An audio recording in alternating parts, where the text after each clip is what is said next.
الصلاة والسلام عليك يا سيدي يا رسول الله خذ بيدي قلت حيلتي أدركني مرادي يا رسول الله يا شفيع المذنبين اللهم صل وسلم وبارك عليه.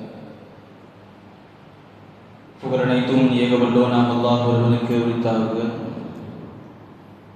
அவனின் சலாத்தும் சலாமும் ஈருலகத் தலைவர் எம்பெருமானார் முஹம்மது ரசூலுல்லாஹி ஸல்லல்லாஹு அலைஹி வஸல்லம் அன்னவர்களின் மீதும் அன்னவர்களின் சத்திய வழியை சற்றும் சருகாமல் பின்பற்றிய சத்திய சஹாபாக்கள், தாபீன்கள், தபவு தாபீன்கள், நல்லவர்கள், நாதாக்கள், ஷுஹதாக்கள், வலிமார்கள், குறிப்பாக ஜும்மாவுடைய கடமையை நிறைவேற்றுவதற்காக வேண்டி முன்கூட்டியே வருகை தந்திருக்கும் நம் அனைவரின் மீதும் அல்லாஹ்வின் ஸலாத்தும் சலாமும் என்றென்றும் வந்து சேரட்டும். ஆமீன். சங்கைக்குரியவர்களே, நாம் இருக்கக்கூடிய இந்த ஜும்ஆ ஹாஜிமார்கள் எல்லாம் புனித கஅபாவை நாடி ஹஜ்ஜுடைய பயணத்தை தொடங்கக்கூடிய காலத்தில் துல் கஅதாவுடைய மாதத்தின் முதல் ஜும்ஆவில் நாம் இருக்கிறோம். அல்லாஹ் தஆலா இந்த ஜும்ஆ நன்னாளின் பொருட்டினாலும் இந்த ஹஜ்ஜுடைய மாதங்களின் பொருட்டினாலும் அல்லாஹ் தஆலா நம்முடைய எல்லா விதமான நாட்டு தேட்டங்களையும் தேவைகளையும் பரிபூர்ணமான முறையில் நிறைவேற்றி தந்திருவானாக. நமக்கு வரக்கூடிய எல்லா விதமான பலாய் முசீபத்துகள், ஆபத்துகள், விபத்துகள், கந்திஷ்டிகள், பொறாமைக்காரர்களுடைய பொறாமை பார்வைகள், ஷைத்தானுடைய வஸ்வசாக்கள் போன்ற எல்லா விதமான ஷர்றுகளை விட்டும், குறிப்பாக இந்த உலகத்தில் நடக்கக்கூடிய எல்லா விதமான அரசியல் சூழ்ச்சிகள் அனைத்தை விட்டும் அல்லாஹ் தஆலா நம்மையும் நம்முடைய சமூக மக்களையும் அல்லாஹ் தஆலா பாதுகாத்திருவானாக. நாம் செய்கிற எல்லா விதமான அமல்களையும் நற்காரியங்களையும் அல்லாஹ் தஆலா அவருடைய பொருத்தத்தோடு அதை கபூல் செய்வானாக. சங்கைக்குரியவர்களே, நேற்றைய தினம் தேர்தல் முடிந்து அதிலும் பல கருத்துக்கள், மாற்றங்கள் நிகழ வேண்டும், யார் வந்தால் சரியாக இருக்கும் என்பதை போன்று மற்றவர்கள் பேசுவதை விட நம்முடைய சமூக மக்கள் அதிகமாக பேசி நாம் கேட்டிருக்கிறோம். அந்த மாற்றங்கள் என்பது ஒவ்வொரு மனிதனுடைய வாழ்க்கையிலும் மிக முக்கியமான ஒரு அம்சம். எந்த அளவுக்கு என்றால், மனிதன் எல்லா சூழ்நிலைகளிலும் அந்த சூழ்நிலைக்கு ஏற்றவாறு தன்னை மாற்றிக்கொள்கிறான். உதாரணத்திற்கு, சுகர் வர்றதுக்கு முன்னாடி நம்ம சாப்பிட்ட உணவு வேறு, சுகர்னு வந்துருச்சு அப்படின்னா அதோடைய கட்டுப்பாடுகள் வேறு. பிபி வர்றதுக்கு முன்னாடி நம்முடைய உணவுகள் வேறு, அந்த நோய் வந்ததற்கு பிறகு நம்முடைய கட்டுப்பாடுகள் வேறு. ஏன் நம்முடைய வாழ்க்கையில் நம்முடைய குழந்தைகளுக்காக வேண்டி நம்முடைய வாழ்க்கையை நாம் மாற்றிக்கொள்கிறோம். குறிப்பாக பெண் குழந்தை என்று வந்துவிட்டால் பெற்றோர்கள், குறிப்பாக தந்தைமார்கள் யோசிக்கக்கூடிய விஷயம், என்னுடைய பிள்ளைக்கு நான் சேர்க்கணும். அதற்கென்று தன்னுடைய எல்லா விதமான செலவுகளையும் அர்ப்பணித்து அந்த பெண்ணுக்காக வேண்டி, அந்த குழந்தைக்காக வேண்டி சேர்க்கக்கூடிய ஒரு வாழ்க்கை. ஏன் வயசாயிருச்சு அப்படின்னா வயசுக்கு ஏற்ற மாதிரி நம்முடைய வாழ்க்கையை நம்ம மாற்றிக்கிறோம். இளம் வயதில் நம்ம சாப்பிட்ற சாப்பாடு வேற, வாழ்ந்த வழிமுறைகள் வேற. வயசாயிருச்சு அப்படின்னா நேரத்துக்கு தூங்கணும். இப்படி நமக்கு ஒவ்வொரு விஷயமும் ஒரு சூழ்நிலை வரும் பொழுது அதை நாம் புரிந்து கொண்டு நம்முடைய வாழ்க்கையில் ஒரு மாற்றத்தை ஏற்படுத்திக் கொள்கிறோம். அந்த மாற்றம் என்பது எந்த விஷயத்தில் இருக்கணும்? குறிப்பாக நம்முடைய வாழ்வியல், இப்போ இருக்கிற வாழ்வியல் இருக்கு இல்லையா, வாழ்வியல் நடைமுறைகள், அந்த வாழ்வியலில் நமக்கு மாற்றம் வேண்டும். குறிப்பாக மார்க்கத்துடைய சம்பந்தமான விஷயங்களை நம்ம இருக்கக்கூடிய அந்த பொதுபோக்கான தன்மை, கவனமில்லாத தன்மை, அந்த தன்மையில் நமக்கு மாற்றம் வேண்டும். இந்த இரண்டு விஷயத்தை பற்றி தான் நீங்க பேசணும். மாற்றங்கள் என்பது நம்முடைய சூழ்நிலைகளுக்கு ஏற்றவாறு அதை நாம் மாற்றி அமைத்துக் கொள்கிறோம். ஒரு வயசானவரை பற்றி, அதாவது வயசு முதிர்ந்தவரை பற்றி அல்லாஹ் தஆலா குர்ஆனில் பேசும் பொழுது சூரத்துல் யாசீனில் குறிப்பிடுகிறான், வமன் நுஅம்மிருஹு நக்கிஸ்ஹு ஃபில் கல்க், யாருக்கு நாம் ஆயுளை நீட்டி கொடுக்கிறோமோ அவருடைய தோற்றத்தில், அவருடைய படைப்பினத்தில், அவருடைய உடம்பில் ஒரு குறையை நாம் ஏற்படுத்துகிறோம் என்று அல்லாஹ் சொல்றான். எப்படி குறையை ஏற்படுத்துறான்? முன்னாடி இருந்த நிலைமைக்கு திருப்பி கொண்டு வர்றான். முஃபஸ்ஸிரீன்கள் சொல்லக்கூடிய வார்த்தை, இந்த இடத்தில் குறையை ஏற்படுத்துவது என்பதை கொண்ட நோக்கம், அவன் ஆரம்பத்தில் எப்படி இருந்தானோ அதே நிலைமைக்கு திருப்பி கொண்டு வர்றான். குழந்தை பருவத்தில் நம்ம ஊகா சாப்பிட முடியாது, சமைக்க தெரியாது. இதே நிலைமை தான் வயசானதுக்கு பிறகும், பல்லு போனதுக்கு பிறகும். அதே போன்று நமக்கு செரிமான தன்மை குறைவு சின்ன வயசுல இருக்கும் பொழுது, குழந்தையா இருக்கும் போது. அதே நிலைமை தான் வயசானதுக்கு பிறகு, 2 இட்லி மட்டும் சாப்பிட முடியாது. ஏன்? நம்முடைய கழிவுகள், நம்ம சின்ன குழந்தையா இருக்கும் பொழுது இந்த விஷயத்தில், சிறுநீருடைய விஷயத்தில், மற்ற விஷயங்கள்ல நமக்கு உணர்வு இருக்காது. அதே வயசானதுக்கு பிறகு அதே நிலைமை.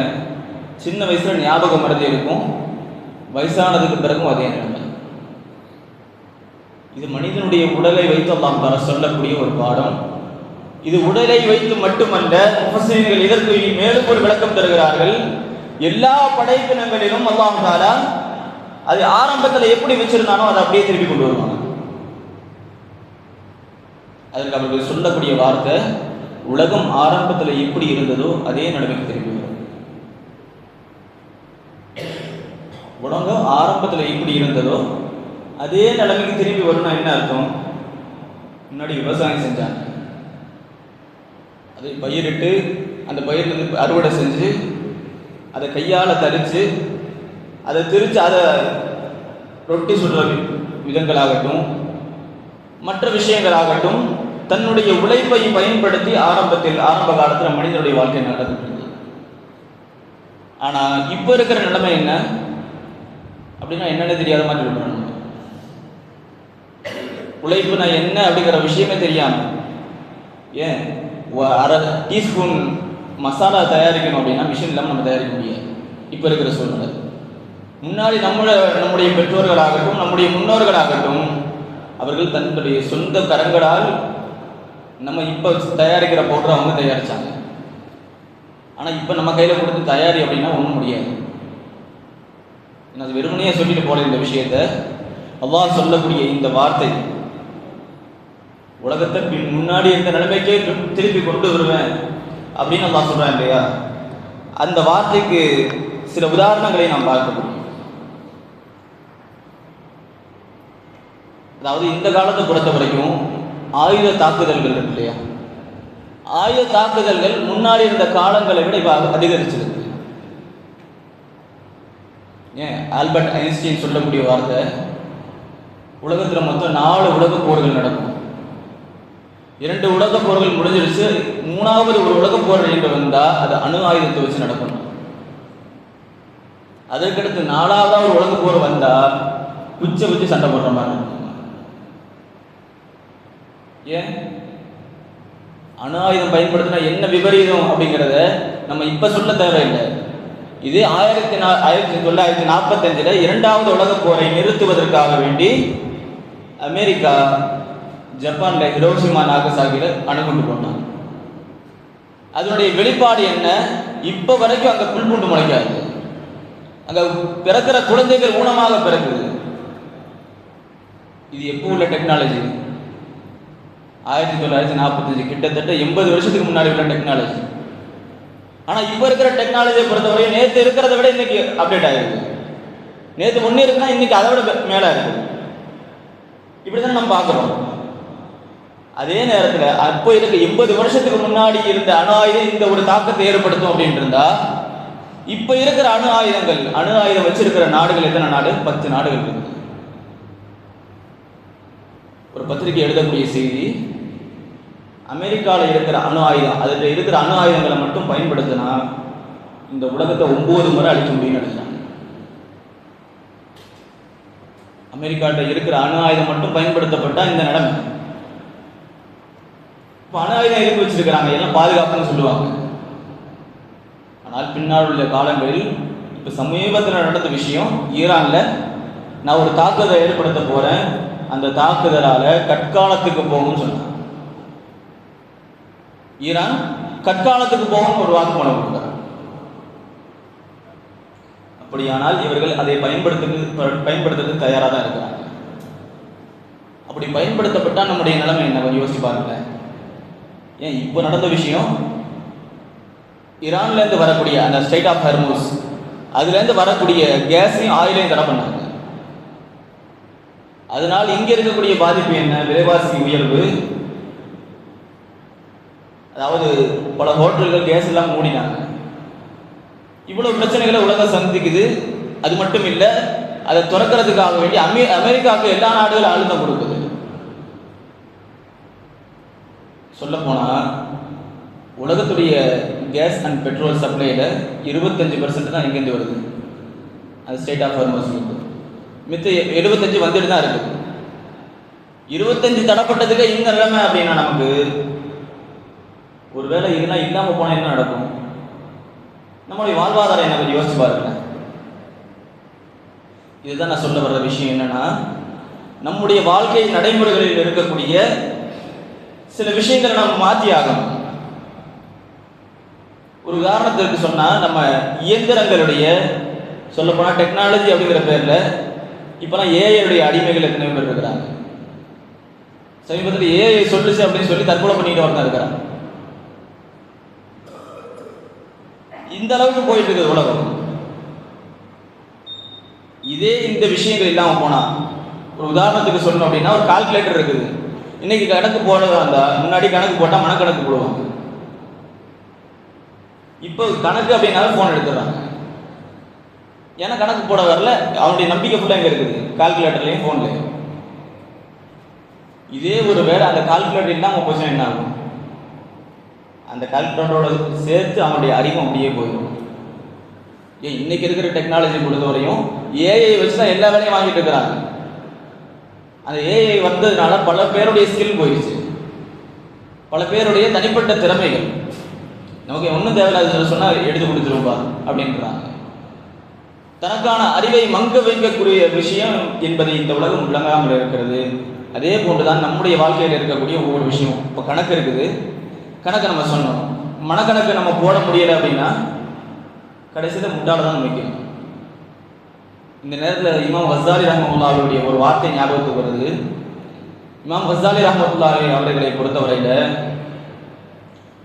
ஒரு பயணத்துக்கு போயிட்டு இருக்கிறாங்க. அந்த பயணத்தில் தன்னோட எழுதி வச்ச மாணவர் பருவத்தில் தன்னோட எழுதி வச்ச ஏடுகள் இல்மெல்லாம் எழுதி வச்சிருப்பாங்க இல்லையா, பாடத்தான் எழுதி வச்சிருப்பாங்க, அதை கொண்டு போயிட்டு இருக்கிறாங்க. போகக்கூடிய வழியில் ஒரு கொள்ளை கூட்டம் அதை வழிமறிச்சு இருக்கிற எல்லாத்தையும் கொடுக்குறாங்க. இவங்க மட்டும் அந்த புக்கு, அதாவது எழுதி வச்ச ஏட்டை கையில் வச்சிருக்கிறாங்க. என்னது அது கொடு அப்படின்னு சொல்லி கேட்கும் பொழுது அதை கொடுத்துட்டு இமாம் கஸ்ஸாலி ரஹ்மத்துல்லாஹி அவர்கள் அழுகிறாங்க. நான் அதில் எழுதி வச்சிருக்கேன், பாடம் எழுதி வச்சிருக்கிறேன், அதை கொடுத்தா தான் நான் படிக்க முடியும் அப்படின்னு சொல்லும் பொழுது அந்த கொள்ளை கூட்ட தலைவன் சிரிச்சாங்கன்னா, உன் இல்மு இதில் தான் இருக்குதா அப்படின்னு, உன்னுடைய கல்வி இதில் தானா அப்படின்ட்டு. அதுக்கப்புறம் இமாம் கஸ்ஸாலி ரஹ்மத்துல்லாஹி அவர்கள் சொல்லுகிறார்கள், அந்த கொள்ளை கூட்டத்துடைய தலைவனுடைய ஒரு வார்த்தை என்னுடைய வாழ்க்கையில் எப்படி மாற்றுச்சு அப்படின்னா, நான் எந்த பாடத்தை படித்தாலும் மனப்பாடம் பண்ணுவேன். என்னுடைய இல்முங்கிறது ஏட்டில் அடங்கிடக்கூடாது, என்னுடைய அறிவுக்கு வரணும். இதே விஷயம் தான் நமக்கும் ஒரு பாடம். நம்ம மற்ற விஷயங்களை சார்ந்து வாழ்ந்துடக்கூடாது. அதாவது மிஷின்கள் வந்த பிறகு, மிக்சி, கிரைண்டர், வாஷிங் மிஷின் எல்லாம் வந்ததுக்கு பிறகு உடல் வேலைகள் குறைஞ்சிருச்சு. இதே ஒரு வேலை இல்லாமல் போச்சு அப்படின்னா நம்ம இப்படி வாழணும். இதனால இன்னொரு விஷயம், நம்முடைய உடம்புல சோம்பேறித்தனங்கள் அதிகமாகும். இந்த விஷயங்கள் நம்ம இடத்தில் மாற வேண்டும். அல்லாஹ் தஆலா அந்த மாற்றத்தை நமக்கு தருவானால். அதை விட குறிப்பாக ரசூலுல்லாஹி ஸல்லல்லாஹு அலைஹி வஸல்லம், இப்போ அணு ஆயுதத்தை பற்றி பேசிட்டு வந்ததுனால ஒரு விஷயம் சொல்லணும். ரசூலுல்லாஹி ஸல்லல்லாஹு அலைஹி வஸல்லம் அவர்கள் கியாமத் நாளுடைய விஷயங்களை பற்றி சொல்லும் பொழுது ஒரு விஷயம் சொல்றாங்க. கியாமத்துடைய நெருக்கத்தில் ஒரு மனிதருக்கு 100 குழந்தைகள் இருந்தார். ஒரு மனிதருக்கு, ஒரு தந்தைக்கு 100 குழந்தைகள் இருந்தால் அதில் 99 பேர் கொல்லப்படுவாங்க, ஒருத்தன் மட்டும்தான் ஹயாத்தா இருப்பான். எதை சொல்ல வராங்க ரசூலுல்லாஹி ஸல்லல்லாஹு அலைஹி வஸல்லம்? பின்னால் வரக்கூடிய காலங்களில் கொலைகள், கொள்ளைகள் அதிகமாகும். உயிரிழப்புகள் ஜாஸ்தியாகும்னாங்க. இப்போ பார்க்கலையா? எத்தனை உயிர்கள் நம்ம போகிறத பார்க்கணும். ஏன் அதே நேரத்தில் இந்த ஈரானை பற்றி ரசூலுல்லாஹி ஸல்லல்லாஹு அலைஹி வஸல்லம் சொன்ன வார்த்தை, மறுமை நாளில் தஜ்ஜால் புறப்படக்கூடிய இடம் இஸ்பஹான். தஜ்ஜால் வெளியே வரக்கூடிய இடம் ரசூலுல்லாஹி ஸல்லல்லாஹு அலைஹி வஸல்லம் அவர்கள் சொல்கிறார்கள், யஹ்ருஜு தஜ்ஜாலு மினல் யஹூதி அஸ்பஹான். அஸ்பஹானில் இருக்கக்கூடிய யஹூதியா அப்படிங்கிற பகுதியிலிருந்து யார் வெளியே வருவாங்க? தஜ்ஜால் வெளியே வருவாங்க. வெளியே வர்றது மட்டுமல்ல, யத்பஉ 70 அல்ஃபம் மினல் யஹூதி அலைஹிமுத் தீஜான். அவனோடு சேர்ந்து அந்த பகுதியிலிருந்து 70,000 பேர் வெளியே வருவாங்க. அந்த 70,000 பேர் எப்படி இருப்பாங்க? கிரீடம் தரித்தவர்களாக, அதாவது அந்த பகுதியுடைய தலைவர்களாக இருப்பாங்க. 70,000 தலைவர்கள் வெளியே வர்றாங்க அப்படின்னா இது ஒரு மறைமுகமான செய்தி. ரசூலுல்லாஹி ஸல்லல்லாஹு அலைஹி வஸல்லம் ஒரு வார்த்தை. இப்படியும் இருக்கலாம், இப்போ வர்ற போர்களில் ஈரான் கையை விட்டு போகிறதுக்கான வாய்ப்பு உண்டு. ஏன்னா தஜ்ஜால் அங்கிருந்தானே வந்தாகணும். அப்படி போகிறதுக்கான வாய்ப்பும் உண்டு. அப்படி போனதற்கு பிறகு உலகத்தில் நடக்கூடிய அட்டுழிகள், அநியாயங்கள் எல்லாத்தையும் நம்ம கவனித்து பார்க்கும் பொழுது, ஆரம்பத்தில் சொன்ன மாதிரி இருக்கிற எல்லா டெக்னாலஜியும் போயிடுச்சு அப்படின்னா, ஏன் நம்ம இப்போ காசு வச்சுருக்கோம் இல்லையா? எத்தனை பேர் கையில் காசு வச்சுருக்கிறோம்? கையில் காசு வச்சுருக்கிறது கிடையாது. ஏன்? ஜிபேயில் இருக்குது. முன்னாடி நாணயங்கள் இருக்குது. இப்போ இருக்கிற நோட்டு கூட நம்மளுடைய நம்பகத்தன்மையான காசு கிடையாது. அதுக்கு ஒரு உதாரணம் 1000 ரூபா 500 ரூபா நோட்டு செல்லாதுன்னு சொன்ன விஷயம். முன்னாடி இருந்த பணம் எப்படி இருந்தது? தங்க நாணயங்களாகவும் வெள்ளி நாணயங்களாகவும் இருந்தது. ஆனால் அந்த காசுடைய கட்டுப்பாட்டை தனக்குள்ள கொண்டு வரணும் அப்படிங்கிறதுக்காக வேண்டி யூதர்கள் செய்த முயற்சி நோட்டு கொண்டு வந்தது. அந்த நோட்டு என்ன? பத்திரம். இந்த நோட்டை கொடுத்தா, அதாவது இந்த பத்திரத்தை கொடுத்தா, இதில் என்னது, இதோடைய மதிப்பு நான் ஒரு 50 ரூபா நோட்டுன்னு வச்சுக்கோங்களேன், இது 50 ரூபா அப்படிங்கிறது இந்த கவர்மெண்ட் ஏற்றுக்குது அப்படிங்கிற விஷயம். அந்த காசு கையில் இருக்கிற காசும் போய் பின்னாடி என்ன ஆயிடுச்சு? ATM card. ஏன் அந்த ஏடிஎம் கார்டை பயன்படுத்தின காலங்களும் கிட்டத்தட்ட ஒரு 10 வருஷத்துக்கு முன்னாடி, ஏன் ஒரு 5 வருஷத்துக்கு முன்னாடி. அதே மாதிரி எப்படி வந்துருச்சு இப்போ ஆன்லைனில்? என்னது? ஜிபே. இன்னொரு விஷயமும் உள்ள ஓடிட்டு இருக்குது, கிரிப்டோ கரன்சி. நம்ம கேள்விப்பட்டிருக்கோம். கிரிப்டோ கரன்சினா என்ன? நமக்கு பணத்தை கூட கண்ணில் பார்க்குறோம், ஆனால் கிரிப்டோ கரன்சிங்கிறத நம்மளால் பார்க்க முடியாது. இப்போ இருக்கிற சூழ்நிலைகளில் 50 லட்சம் 60 லட்சத்துக்கு கிரிப்டோ கரன்சி வாங்குறாங்க ஒரு நாணயம். அதாவது நாணயங்கிற பேர், நாணயம் கண்ணில் காட்ட மாட்டாங்க. இதை நோக்கி யூதர்கள் நம்ம எடுத்து சென்று கொண்டிருக்கிறார்கள். அது மட்டும் இல்லை, இப்போ நம்ம நடத்துகிற அந்த ஆன்லைன் பரிவர்த்தனை, இதை பொறுத்தவரையும் ஸ்டேட் ஆஃப் ஹார்மோஸை நிறுத்தினாங்க இல்லையா? நிறுத்தும்போது என்ன பாதிப்பு வந்ததோ அதே பாதிப்பு இந்த பணத்துறை விஷயத்துலேயும் வர்றதுக்கு வாய்ப்பு உண்டு. ஏன்னா நம்ம ஆன்லைனை நம்பி போயிட்டு இருக்கிறோம் இல்லையா? ஆன்லைனை பொறுத்த வரைக்கும் சேட்டலைட் மூலமாக இயங்குறதை விட அண்டர் கிரவுண்டு, அதாவது கேபிளை வச்சு கடல் வழியாக இணையம் பயன்படுத்துறது தான் அதிகம். இப்போ இவங்க நீரிணையை பிடிச்ச மாதிரி இவன் இன்டர்நெட்டை பிடிச்சி நிறுத்தினா என்ன பண்ணுவோம்? நம்ம காசு எங்கே போவோம்? எதுவும் கேட்க முடியாது. ஏன்? 1000 ரூபா 500 ரூபா நோட்டு செல்லாது அப்படின்னு சொல்லும்போது என்ன கேட்க முடிஞ்சது? ஒன்றும் கேட்க முடியாது. இதை நோக்கி தான் நாம் சென்று கொண்டிருக்கிறோம். இந்த விஷயத்தில் நம்ம அதாவது கொஞ்சம் எச்சரிக்கையாக இருக்கணும். நம்முடைய பரிவர்த்தனைகளில் மாற்றங்கள் வேண்டும். காசு பணத்துடைய விஷயங்களில் குறிப்பாக ஒரு தெளிவு நம்ம இருக்கணும். அது மட்டுமில்லை, ரசூலுல்லாஹி ஸல்லல்லாஹு அலைஹி வஸல்லம் அவர்கள் சொல்கிறார்கள், தஜ்ஜாலுடைய வருகையுடைய சமயத்தை பற்றி ரசூலுல்லாஹி ஸல்லல்லாஹு அலைஹி வஸல்லம் சொல்லும் பொழுது, தஜ்ஜால் வர்றதுக்கு 3 வருஷத்துக்கு முன்னாடி, 3 வருடத்திற்கு முன்னால் நடக்கக்கூடிய ஒரு செய்தி, வானம் தன்னுடைய 3இல் ஒரு பகுதி, ஒரு வருஷத்துக்கு ஒரு 1000 லிட்டர் மழை வருதுன்னு வச்சுக்கோங்க, சின்ன உதாரணத்துக்கு சொல்கிறேன். அதில் 3ல் ஒரு பகுதி எவ்வளோ? 300 330 நிறுத்திடும், 600 தான் நமக்கு வரும். பூமி தன்னுடைய விளைச்சலை 3இல் ஒரு பகுதியை நிறுத்தும் ரசூலுல்லாஹி ஸல்லல்லாஹு அலைஹி வஸல்லம் சொல்றாங்க. அதற்கடுத்த வருஷம் 2வது வருஷம் என்ன ஆகும்? பூமி தன்னுடைய வளர்ச்சியில், அதாவது விவசாயத்தில் வானத்தில் இருந்து வரக்கூடிய மழையில் 3இல் 2 பகுதி நிறுத்தப்படும். 3வது வருஷம் என்ன ஆகும் அப்படின்னா, உலகத்துக்கு மழையே இருக்காது, விளைச்சலும் இருக்காது. ஏன்? காரணம் என்ன? அதற்கு பிறகு அந்த 3 வருஷம் கழிச்சு தஜ்ஜால் வரும் பொழுது என்ன கையில் கொண்டு வருவோம் அப்படின்னா, நமக்கான சாப்பாடு இருக்குன்னு கொண்டு வருவோம். உணவுக்கு நம்ம அழைச்சிட்டு இருப்போம். அப்படி இருக்கும் பொழுது உணவு தேவைக்காக வேண்டி தஜ்ஜாலை நோக்கி செல்லக்கூடியவர்கள் பல பேர் இருக்காங்க.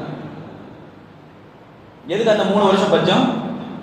தஜ்ஜாலை நோக்கி ஈமான் இல்லாதவர்களை, பலகீனமானவர்களை இழுப்பதற்கான ஒரு பயிற்சி.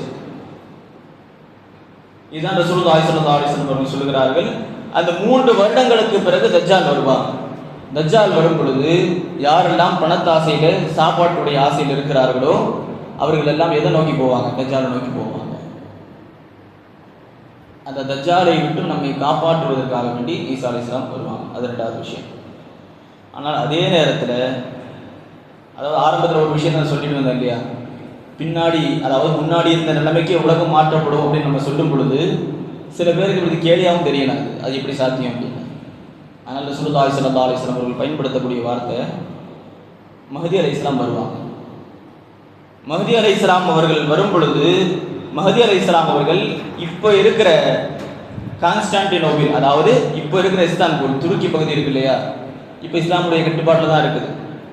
ஆனால் அந்த பகுதியை மஹ்தி அலைஹிஸ்ஸலாம் அவர்கள் வெற்றி கொள்வார்கள்.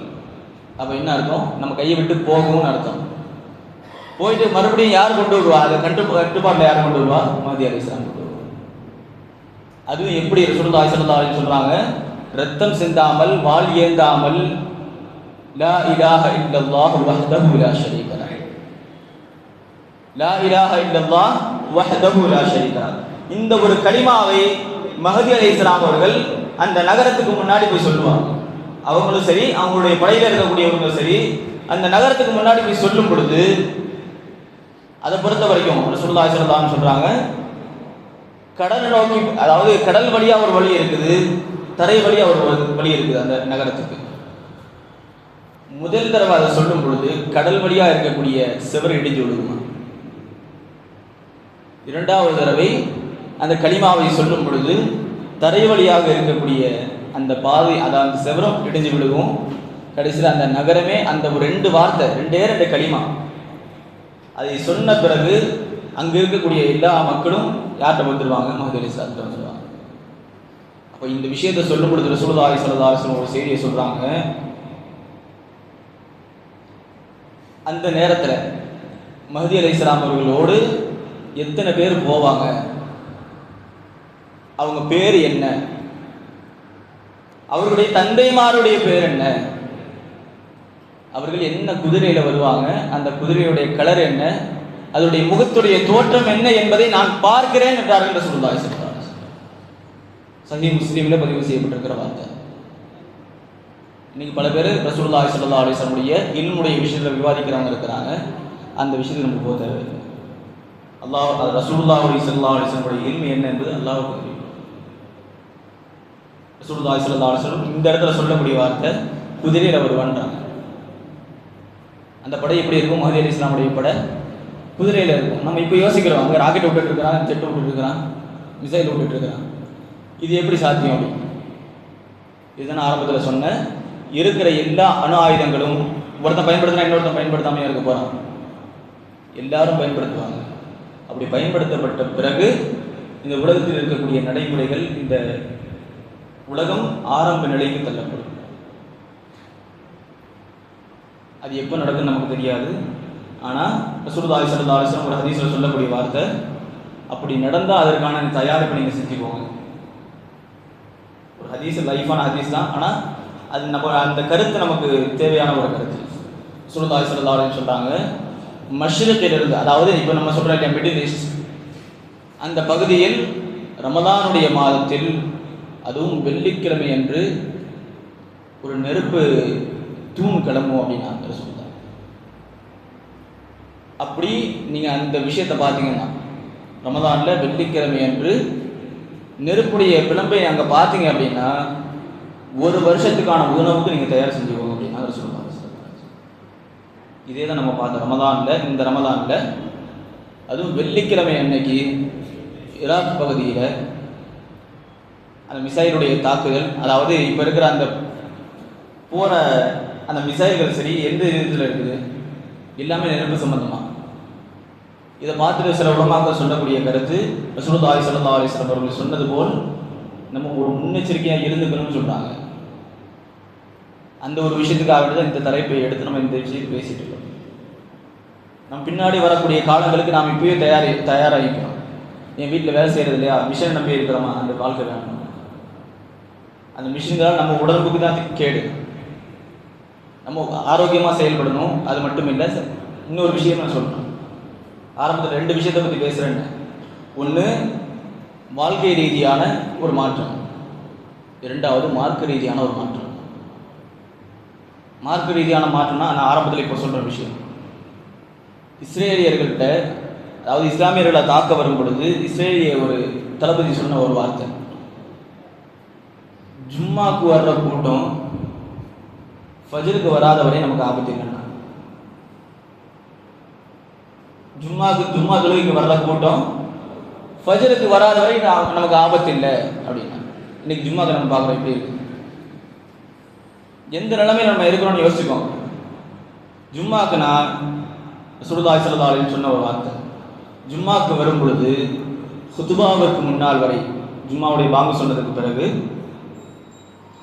மலக்குமார்கள் பள்ளி வாசலுடைய வாசல்கள், நம்மகிட்ட இருக்கிறது ஒரு வாசல், மற்ற பள்ளிகளில் பல வாசல்கள் இருக்கு.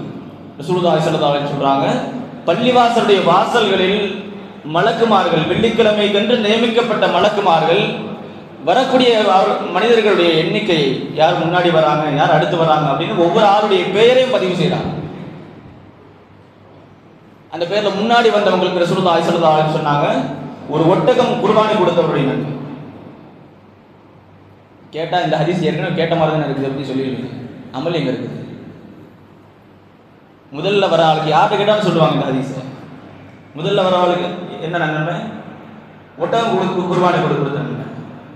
2வது வரக்கூடியவர்களுக்கு மாடு குர்பானி கொடுத்த நன்மை. 3வது வரக்கூடியவர்களுக்கு ஆடு குர்பானி கொடுத்த நன்மை. 4வது வரக்கூடியவர்களுக்கு கோழி சதகா செய்த நன்மை. 5வதாக வரக்கூடியவர்களுக்கு முட்டை சதகா கொடுத்த நன்மை. இப்படி வரிசையாக தொடர்ந்து சொல்லிட்டு வராங்க ரசூலுல்லாஹி ஸல்லல்லாஹு அலைஹி வஸல்லம். அதற்கடுத்து சொல்லக்கூடிய வார்த்தை என்ன தெரியுமா? எப்போ இமாம் மிம்பர் படியில் ஏறிட்டாரோ அதோடு அந்த ஏட்டை மூடிடுறாங்க. அடுத்து பின்னாடி வராங்க கணக்கில் இல்லை. ஆனால் நம்முடைய இப்போ இருக்கக்கூடிய சூழ்நிலைகளில் வர்ற மக்களை பார்த்தா கரெக்டாக மிம்பரில் உட்காந்துருக்கும் வருவாங்க. வராதவங்களுக்கும் இந்த விஷயத்தை சொல்லுங்க. இவ்வளவு கஷ்டப்பட்டு பல விஷயங்களை தேடி எடுத்து உங்கள்கிட்ட சொல்ல வர்றதுக்கான நோக்கமே இந்த சமூகத்தில் ஒரு மாற்றம் வேணும். மெயினாக அவங்க சொன்ன மாதிரி ஜும்மாவில் கூடுற கூட்டம் ஃபஜ்ருக்கு கூடுனா நம்ம தாங்க முடியாதுன்னா, ஆனால் ஜும்மாக்கே நம்ம கூட்டம் வர மாட்டோம். இப்போ இந்த விஷயங்கள்ல, மார்க்கம் சம்பந்தப்பட்ட விஷயங்கள்ல, அதுவும் குறிப்பாக சில பேர், அதாவது நான் யாரையும் குறிப்பிட்டு சொல்லணுங்கிற நோக்கம் இல்லை, இங்கே பயம் நடந்துட்டு இருக்கோம், வெளியே நின்றுருக்காங்க, முடிச்சோன்னு போய்க்கலாம். பேசி கேட்டு என்ன ஆக போகுது, யார் செய்ய போகிறா, கடைசியில் போய்க்கலாம். பயம் தானே, என்ன நடக்க போகுது? நமக்கு அது இந்த விஷயங்களில் பெரும்பாலான மக்களுக்கு மார்க்கத்தோடு இருக்கக்கூடிய தொடர்பு இந்த ஒரு சும்மா ஒரு பயான். இது மாற்று கருத்து எதுவும் கிடையாது. பல பேர் மார்க்க சம்பந்தமான விஷயத்தை கேட்கறதே இந்த பயானில் மட்டும்தான், ஜும்மால மட்டும்தான். மற்ற எல்லா சூழ்நிலையிலும் உலகத்தோடு நம்ம சேர்ந்து வாழ்ந்துட்டு இருக்கிறோம். அப்போ இந்த ஒரு தொடர்பும் நம்மகிட்ட இல்லாமல் போச்சு அப்படின்னா, நம்ம ஆரம்பத்தில் சொன்ன மாதிரி அவன் என்ன வேணா பண்ணிட்டு இருப்பான், அடிச்சுட்டு இருப்பான், நம்ம தாங்கிட்டு உட்காந்து. இந்த மாற்றத்தை, இந்த சமூகத்தில் அல்லாஹ் தஆலா ஒரு மாற்றத்தை வாழ்வியல் ரீதியாகவும் மார்க்க ரீதியாகவும் நமக்கு அல்லாஹ் தஆலா தருவானாக. ரசூலுல்லாஹி ஸல்லல்லாஹு அலைஹி வஸல்லம் அவர்கள் எந்த ஒரு சமூகத்தை கட்டமைக்க வேண்டும் என்று விரும்பினார்களோ அந்த சமூகத்தை, அந்த சமூகமாக நாம் வாழ்வதற்கான தௌஃபீகை அல்லாஹ் தஆலா நமக்கு தருவானாக. பின்னால் வரக்கூடிய அடைவுகள், பேராபத்துகள் அனைத்து விட்டும் அல்லாஹ் தஆலா முன்னெச்சரிக்கையாக இருந்து நம்முடைய வாழ்வியலை மாற்றிக்கொள்வதற்கான தௌஃபீகையும், பின்னால் வரக்கூடிய நம்முடைய சந்ததிகளை நன்மக்களாக வளர்த்தெடுப்பதற்கான தௌஃபீகையும் அல்லாஹ் தஆலா நமக்கு தருவானாக. இந்த காலங்களில் நடக்கக்கூடிய எல்லா விதமான அரசியல் சூழ்ச்சிகள், யூதர்களுடைய கிறிஸ்தவர்களுடைய எல்லா விதமான சூழ்ச்சிகள் அனைத்து விட்டும் அல்லாஹ் தஆலா நம்முடைய சமூக மக்களை பாதுகாத்துவானாக. குறிப்பாக இப்பொழுது ஹஜ்ஜுக்கு செல்ல இருக்கக்கூடிய ஹாஜிமார்கள், அவர்களை போகக்கூடிய அனைவர்களுக்கும் அல்லாஹ் தஆலா அவருடைய பயணத்தை லேசாக்கி தருவானாக. அதில் இருக்கக்கூடிய சிரமங்களை நீக்கி ராகத்தான முறையில் உடல் ஆஃபியத்தோடு அவர்கள் ஹஜ் செய்து அதற்கு பின்னால் உம்ராக்கள் செய்து ஜியாரத் செய்து நாடு திரும்பக்கூடிய தௌஃபீகை அல்லாஹ் தஆலா அவர்களுக்கு தருவானாக. இறை இல்லமாம் கஅபா ஷரீஃபையும் இறை தூதரின் பூங்காவான ரவுலா ஷரீஃபையும் நம்முடைய வாழ்க்கையில் பலமுறை கண்டு தரிசிக்கக்கூடிய பேரின்ப பாக்கியத்தை அல்லாஹ் தஆலா உங்களுக்கும் எனக்கும் நம்மை சார்ந்த அனைவர்களுக்கும் நம்முடைய குடும்பத்தார்களுக்கும் நம்முடைய சந்ததிகளுக்கும் அல்லாஹ் தஆலா நசீபாக்குவானாக. இந்த ஜும்மாவுடைய சபையில் நாம் எப்படி ஒன்று கூடி இருக்கிறோமோ அதே போன்ற நாளை மறுமையில் சொர்க்கத்தில் உயர்ந்த சொர்க்கமான ஜன்னத்துல் ஃபிர்தௌஸில் அல்லாஹ் தஆலா நம் அனைவரையும் ஒன்று கூட்டுவானாக. ஆகிரு தஅவானா அல்ஹம்துலில்லாஹி ரப்பில் ஆலமீன்.